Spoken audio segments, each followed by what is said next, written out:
Allora, quella che stiamo per raccontare è una delle storie più assurde e segrete di tutta la Guerra Fredda. Parliamo di un programma dell'intelligence americana che ha provato a usare la percezione extrasensoriale come un'arma. Sembra roba da film di fantascienza, eppure è tutto vero, tutto documentato. Per capire come sia stato possibile, dobbiamo partire da qui, da questa frase. Siamo in piena guerra fredda e la paranoia è alle stelle. La paura non è solo per le bombe atomiche, ma per un cosiddetto Psy Gap, un divario psichico. L'idea che i sovietici potessero usare poteri paranormali per spiarci era una minaccia che, incredibilmente, veniva presa molto sul serio. E così, proprio da questa paura, nasce un programma ufficiale del Pentagono.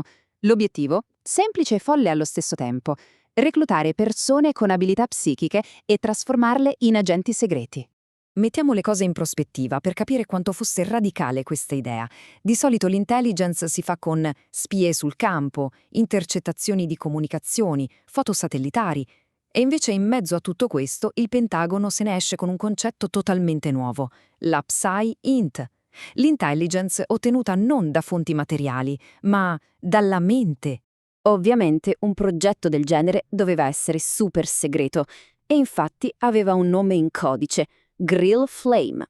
Un programma così riservato che a conoscerlo erano solo poche decine di persone, tutte approvate una per una. La segretezza, insomma, era totale. Benissimo, hai il programma segreto, ma poi ti serve la materia prima, no? E cioè le spie psichiche. E qui la storia si fa ancora più strana, perché come li recluti dei sensitivi per l'esercito? Bene, facciamo la conoscenza del nostro primo protagonista. Lui è Mel Riley. Di lavoro faceva il fotointerprete, cioè passava le giornate a studiare ogni singolo millimetro delle foto scattate dagli aerei spia. Però Riley aveva un qualcosa in più. Già, perché nella sua carriera erano capitate cose un po' particolari, tipo quella volta che, guardando una foto aerea, ebbe la visione di un villaggio di nativi americani che semplicemente non esisteva, o quando, di pura intuizione, riuscì a trovare un cannone sovietico che era completamente nascosto.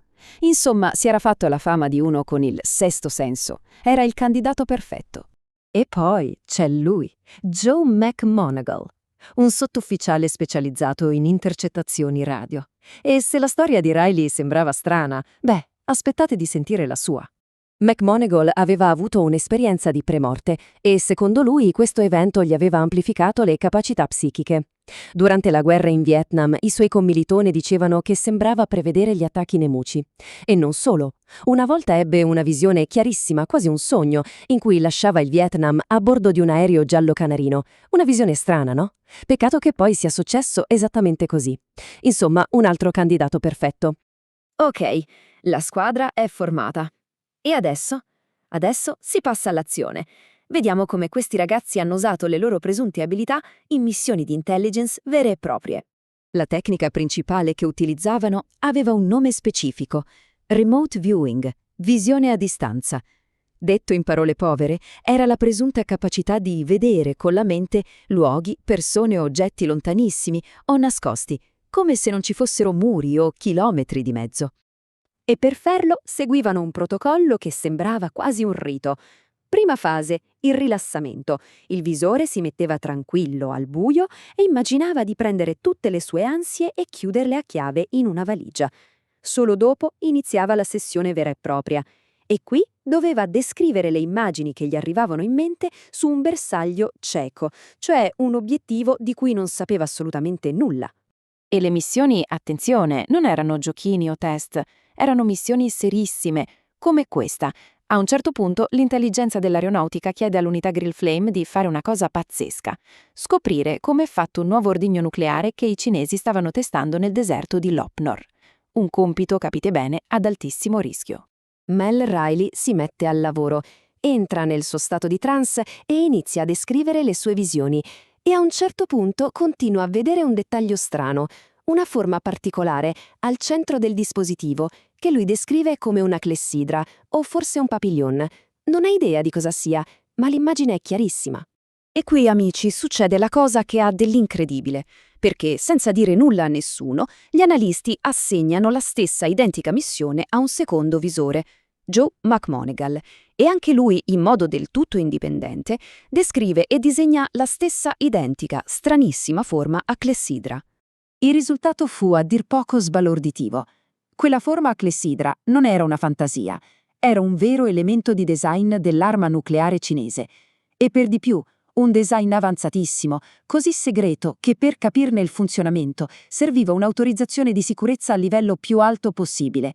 Un dettaglio tecnico che l'intelligence americana non credeva nemmeno che i cinesi fossero in grado di sviluppare. Bene, la storia del dispositivo di Lopnor è forse la più famosa, ma non è un caso isolato.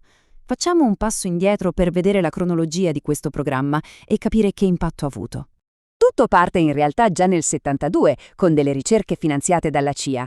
Poi, nel 77, l'esercito crea un suo progetto, che a fine 78 diventa operativo, col nome di Grill Flame. Il 79 è l'anno del grande successo, con la missione cinese. Ma, come spesso accade, le cose cambiano. Già nell'81 arriva un nuovo capo, molto più scettico, e per il programma inizia un'altra fase. E come dicevamo, la missione in Cina non è stata l'unica. Nei documenti si parla di un sacco di altri presunti successi. Hanno descritto un nuovo sottomarino sovietico prima ancora che uscisse dai cantieri. Hanno trovato un bombardiere russo precipitato in Africa. Hanno addirittura disegnato le mappe interne di ambasciate per preparare delle missioni di spionaggio. Insomma, cose incredibilmente delicate e diverse tra loro. E forse la frase che riassume meglio di tutte lo spirito del programma è questa, del maggiore generale Thompson, che del progetto era un grande sostenitore. In pratica, quello che diceva era: sentite, non so come funzioni questa roba e francamente non mi interessa. Voglio solo sapere se funziona. Se ci dà un vantaggio, la usiamo. Un approccio incredibilmente pragmatico. Alla fine, a metà degli anni 90, il programma Grill Flame è stato ufficialmente chiuso.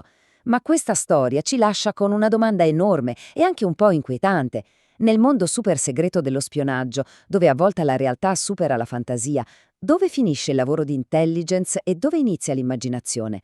È una domanda su cui, credo, vale davvero la pena riflettere. Se questo contenuto ti è stato utile, lascia un like. Condividi nei commenti le tue valutazioni, esperienze o suggerimenti per altri video.